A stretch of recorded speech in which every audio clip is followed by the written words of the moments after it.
बलराम जी वृद्ध आश्रम के कमरे में बैठे हुए अपने आंसू बहा रहे हैं। उनकी पत्नी कृष्णावती उनके कंधे पर सर रखकर अपने आंसुओं को छिपा रही है। पिछले 1 साल से बलराम जी इसी वृद्ध आश्रम में अपनी पत्नी के साथ रहते हैं। और भी कई बुजुर्ग लोग हैं जो बेटे बहू के द्वारा सताए हुए हैं और इस वृद्धाश्रम में अपना जीवन काट रहे हैं। आज उनकी शादी की सालगिरह है। आंखों से आंसू रुकने का नाम नहीं ले रहे हैं, क्योंकि आज के ही दिन उनके बेटे ने उन्हें घर से बेघर कर दिया था। उनकी धुंधली आंखों के आगे अपने अतीत के पन्ने पलटते नजर आ रहे हैं। आज से 1 साल पहले बलराम जी का बड़ा बेटा उन्हें तीर्थ कराने के बहाने रेलवे स्टेशन पर बैठाकर हमेशा के लिए अपना पिंड छुड़ाकर वहां से घर भाग आया था। पिताजी, आज आपकी शादी की सालगिरह है। मैं आप दोनों को 4 धाम की यात्रा कराना चाहता हूँ। मैंने आप दोनों का टिकट भी बुक करा दिया है। अचानक से बेटे के मुंह से 4 धाम की यात्रा सुनकर बलराम जी और उनकी पत्नी हैरान रह गए।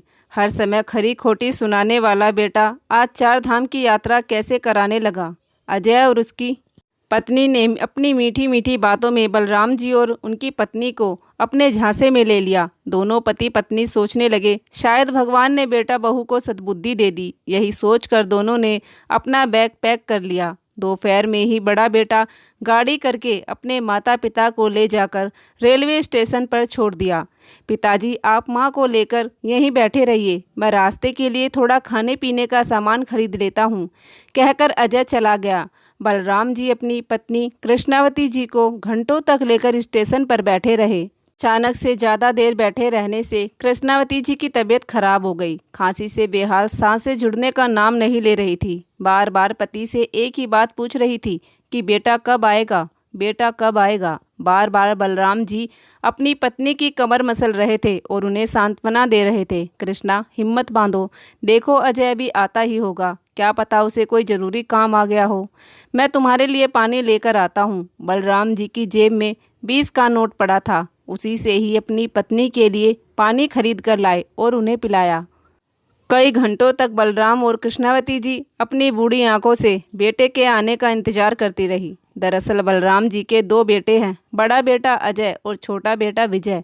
बलराम जी अपने बड़े बेटे बहू और पोता पोती के साथ एक छोटे से शहर में रहते थे और उनका छोटा बेटा विजय, उसकी अभी शादी नहीं हुई है। वह यूरोप में अपनी पढ़ाई पूरी कर चुका है और साथ ही एक समाचार पत्रिका में उसकी जॉब लग चुकी है। बलराम जी और कृष्णावती जी हंसी खुशी अपने दोनों बेटों के साथ अपना जीवन काट रहे थे। लेकिन जब बड़े बेटे की शादी हो गई और घर में बहू आ गई और छोटा बेटा पढ़ाई करने के लिए विदेश चला गया, तो बलराम और कृष्णावती जी का तो जैसे जीवन ही बदल गया। क्योंकि विजय अपने माता पिता से बहुत प्यार करता था, उनका बहुत ख्याल रखता था।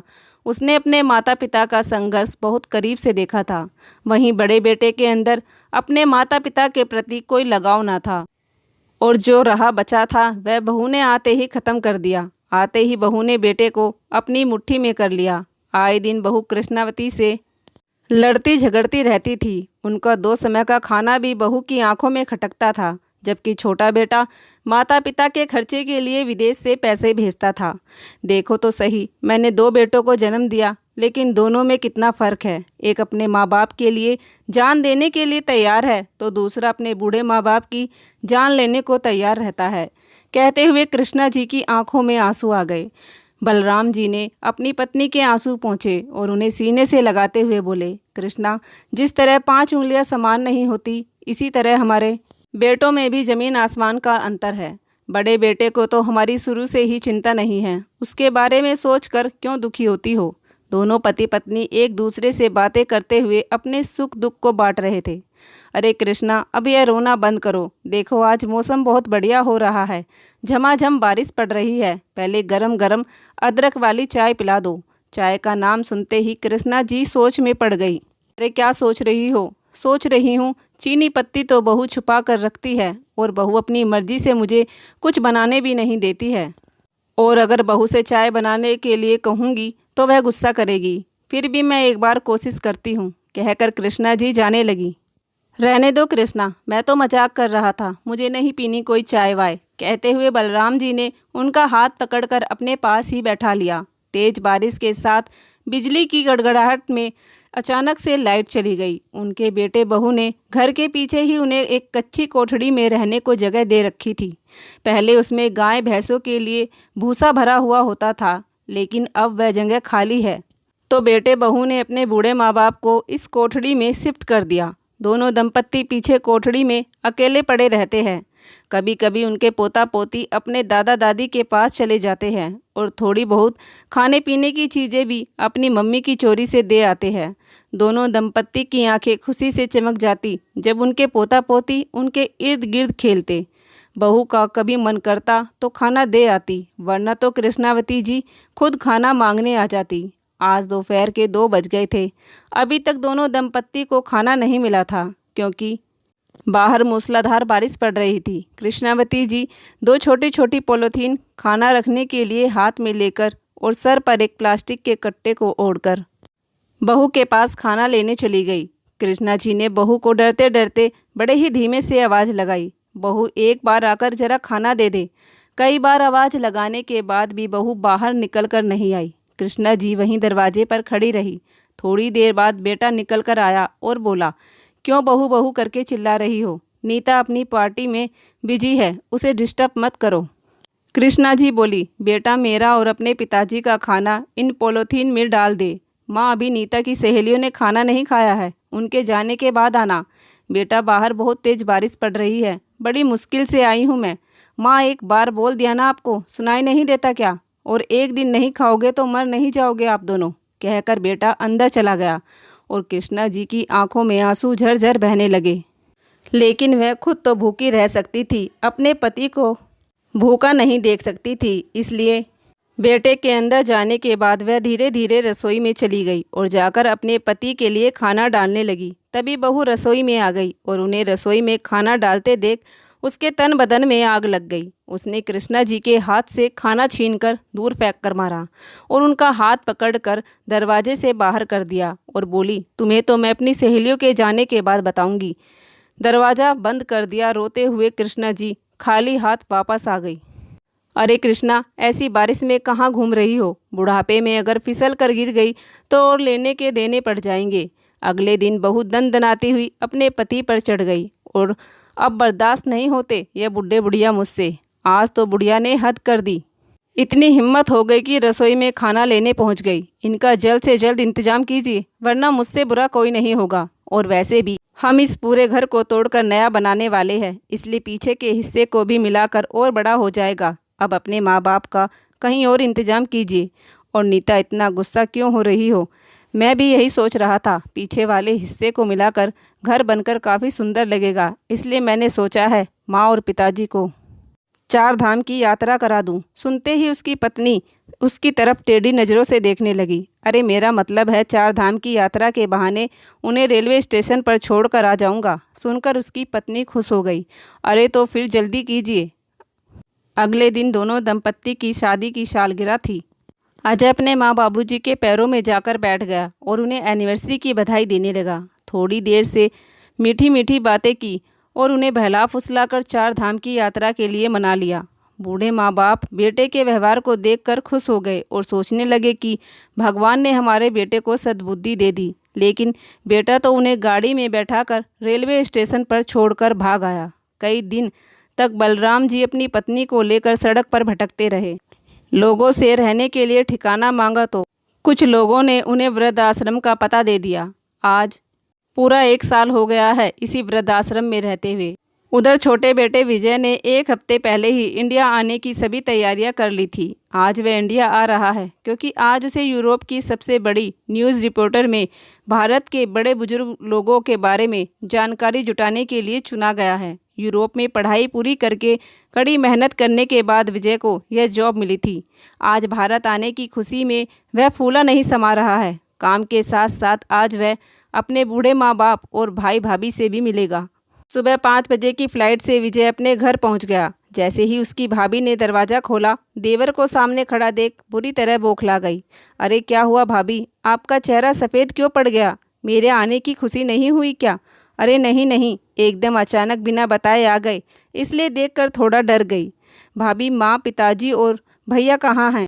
तभी बड़ा भाई अजय अंदर से निकल कर आया। छोटा भाई बड़े भाई के गले लग गया। इतने दिन बाद अपनों से मिलकर विजय की आंखों में आंसू छलक आए। उसने अपने माँ पिताजी के बारे में पूछा तो उसका बड़ा भाई बोला, अरे विजय, माँ बाबूजी बहुत दिनों से चार धाम की यात्रा करने की जिद कर रहे थे तो दोनों को वहीं भेजा है। पर भैया, इस उम्र में आपने उन दोनों को अकेला क्यों भेज दिया? आप दोनों उनके साथ चले जाते तो उन्हें परेशानी नहीं होती। अरे नहीं नहीं विजय, कोई परेशानी नहीं होगी, कुछ लोग और गए हैं उनके साथ। पर भैया, चाहे जो भी गया हो, लेकिन माँ पिताजी को अपनों का साथ होता तो ज़्यादा अच्छा होता। और वैसे भी बेटा चार धाम की यात्रा माँ पिता को करवाए तो बहुत ही पुण्य मिलता है। खैर छोड़ो इन सब बातों को, मैं यहाँ ज़रूरी काम से आया हूँ। सोचा था माँ पिताजी से भी मिल लूँगा। वैसे भैया, कब तक आ जाएंगे माँ पिताजी? छोटे, वो लोग तो आज ही गए हैं। तुम मुझे फ़ोन करके बताता कि आज तो आने वाला है तो मैं उन्हें रोक लेता। अब पता नहीं कितने दिन लग जाए। यह सुनकर विजय के चेहरे पर उदासी छा गई। वह बाथरूम में फ्रेश होने चला गया। अरे कितने दिन रहेगा तुम्हारा भाई यहाँ पर? कुछ ज़्यादा ही छानबीन कर रहा है ये तो उन बूढ़े बुढ़िया की। नीता अपने पति से मुंह बनाते हुए बोली, अरे यह कुछ छानबीन नहीं करेगा, यह तो किसी काम से आया है। 2-4 दिन में वापस चला जाएगा, तुम ज़्यादा टेंशन मत लो, अजय अपनी पत्नी को समझा रहा था। 2 दिन तक अजय ने जगह जगह जाकर बुजुर्ग लोगों से उनके बारे में पूछा, उनसे कुछ जानकारियाँ ली। तीसरे दिन वह उसी वृद्ध आश्रम में पहुंच गया जिसमें उसके माँ पिताजी थे। बलराम जी और कृष्णावती जी तो अपने कमरे में बैठे अतीत की यादों में खोए हुए थे कि अचानक बाहर से ज़ोर ज़ोर से बोलने की आवाज़ आने लगी। बाहर निकलकर देखा तो वृद्ध आश्रम के लोग इकट्ठे हो रहे थे। विजय उनसे पूछताछ में लगा हुआ था। उसकी पीठ मुड़ी हुई थी। बलराम जी और कृष्णावती जी धीरे धीरे आगे बढ़े। उसके करीब जाते ही उन्हें अपनेपन का एहसास होने लगा। एकदम से जब विजय ने पीठ घुमाई तो दोनों दंपत्ति बेटे को पहचान ना पाए। उसके आसपास कुछ विदेशी लोग खड़े थे। विजय कोट पैंट और चश्मा लगाकर खड़ा हुआ था। बूढ़े माँ बाप बेटे को पहचान ना पाए, लेकिन उसे काले चश्मे में सामने ही खड़े अपने माँ बाप को देख विजय के पैरों तले जमीन खिसक गई, मानो जैसे सैलाब आ गया हो। उसने अपने माता पिता को पहचानने में तनिक भी देर ना की। आंखों से चश्मा हटाया और सोच में पड़ गया कि भैया ने तो बताया था कि माँ पिताजी चार धाम की यात्रा पर गए हैं, लेकिन चार धाम की यात्रा नहीं, यह तो वृद्ध आश्रम की यात्रा कर रहे हैं। अपने बूढ़े माँ बाप को इस हाल में देख उसकी आंखों से आंसू मोती बनकर गिरने लगे। भागकर विजय माँ पिताजी कहता हुआ उनके गले से लग कर रोने लगा। बेटे की आवाज़ सुनकर दोनों दंपत्ति अपनी बूढ़ी आंखों से बेटे को निहारने लगे। जब गौर से देखा कि यह तो अपना विजय है तो उसके सीने से लगकर दोनों जोर जोर से रोने लगे। उन्हें कुछ भी बताने की जरूरत नहीं थी, क्योंकि विजय सब कुछ समझ चुका था कि उसके ही भैया भाभी ने उसके माता पिता को घर से निकाल दिया। विजय की आंखों से आंसू रुकने का नाम नहीं ले रहे थे। साथ ही अपने भाई की इस हरकत को देख उसके पूरे शरीर में अंगारे भी उठ रहे थे। उसने अपना काम बीच में ही छोड़कर अपने माँ पिताजी को गाड़ी में बैठाकर घर पहुँच गया। घर जाकर अपने भैया से बोला, भैया माँ पिताजी कब तक आएंगे? मुझे उनसे मिलना है। अरे छोटे, तू तो बच्चों की तरह जिद कर रहा है, एक बार बताया ना, कुछ पता नहीं कब तक आएंगे। इतना कहते ही विजय ने एक जोरदार तमाचा अपने भाई के गाल पर रख दिया। एक थप्पड़ से ही अजय की आंखों के आगे अंधेरा छा गया। बाहर गाड़ी से अपने माँ पिताजी को उतारकर विजय अंदर ले आया। बूढ़े माँ बाप को देख बड़े बेटे बहू के चेहरे का रंग उड़ गया। अगर माँ बाबूजी चार धाम की यात्रा पर गए हैं तो फिर यह लोग वृद्ध आश्रम में क्या कर रहे हैं? क्यों किया तुम लोगों ने इनके साथ ऐसा? अरे मैं इनके लिए पूरा पूरा खर्चा भेजता था, फिर भी तुम पर भारी पड़ गए अपने ही माँ बाप। अब मैं इस तरह तुम्हें छोड़ने वाला नहीं हूँ। आज तक जितना भी पैसा मैंने भेजा है, पहले तो वह सब मुझे ब्याज सहित चाहिए, वह भी अभी के अभी, वरना अभी तुम लोगों के नाम पुलिस थाने में रिपोर्ट दर्ज करा दूंगा। विजय गुस्से में बोला। पुलिस के डर से बड़े भाई ने अपना सारा बैंक बैलेंस निकालकर छोटे भाई के आगे रख दिया। बड़ा बेटा बहू मुंह लटकाकर अपने कमरे में जाने लगे तो आगे बढ़कर छोटे बेटे ने उनका रास्ता रोक लिया। अभी हिसाब बाकी रह गया है। अब तुम दोनों इस घर में नहीं रहोगे, क्योंकि यह घर पिताजी और माँ का है और माँ पिताजी को मैं अपने साथ विदेश लेकर जाऊंगा, इसलिए अब ये घर वृद्धाश्रम में तब्दील होगा। विजय के साथ साथ बलराम जी ने भी अपनी सहमति जताई। सुनते ही बेटे बहू की आंखें फटी रह गई। दोनों कृष्णावती जी के पैरों में लेट गए और बोले, माँ हमें माफ़ कर दो, ऐसा होने से रोक लो। कृष्णा जी बड़े बेटे से बोली, नहीं बेटा, होने दे जो आज हो रहा है। अब तक तुम करते आए थे, अब तेरे भाई का नंबर है। बुढ़ापे में कैसे कैसे दिन दिखाए हैं तूने हमें, यह हम ही जानते हैं। हमें अंधेरी कोठड़ी में फेंक दिया, एक एक अन्न के दाने से तरसा दिया, घर से बेघर कर दिया। झूठ बोलकर तू हमें रेलवे स्टेशन पर छोड़कर भाग गया। तेरी जैसी औलाद के लिए तो यह सजा भी कम है। तेरी जैसी औलाद तो भगवान किसी को ना दे। अरे 4 धाम की यात्रा का नाम लेकर जो तूने अपने बूढ़े माँ बाप को वृद्ध आश्रम की यात्रा कराई है, उसे तो हम जिंदगी भर ना भूलेंगे। तेरी वजह से हमें वृद्ध आश्रम में रहना पड़ा। बेटा जैसी यात्रा हमने की है, अब उसी तरह तू भी दर दर की ठोकरें खाने की यात्रा कर। अब जो हमारा बेटा विजय करेगा वही हमें मंजूर होगा। अब इस घर में तुम जैसे लोग नहीं रहेंगे, बल्कि ऐसे बूढ़े बुजुर्ग लोग रहेंगे जिनकी तुम जैसी निकम्मी औलाद होती है, जो अपने ही बूढ़े माँ बाप को बोझ समझकर दर दर की ठोकरें खाने के लिए बेसहारा छोड़ देते हैं। आज बेटा बहू चुपचाप दोनों सुनते जा रहे थे, मुंह से एक शब्द भी नहीं निकला। कुछ दिन बाद घर पूरी तरह वृद्ध आश्रम में तब्दील कर दिया गया और विजय अपना काम पूरा करके अपने माँ पिताजी को विदेश लेकर वापस लौट गया। जाने से पहले विजय ने वह सारा पैसा जो अजय ने उसे वापस लौटाया था, वह सब उसने उसी वृद्ध आश्रम में जाकर दान कर दिया जहां उसके माँ पिताजी 1 साल रहे थे। जो बड़े बेटे बहू ने अपने बूढ़े माँ बाप के साथ किया, पलटकर आज वही उनके साथ हो रहा है। दोनों दर दर की ठोकरें खा रहे हैं। आज ना तो उनके पास रहने के लिए छत है और ना ही अपनों का साथ। दोस्तों ये कहानी अगर आपको थोड़ी सी भी पसंद आई हो तो प्लीज़ हमारे चैनल को सब्सक्राइब कर लीजिए। धन्यवाद।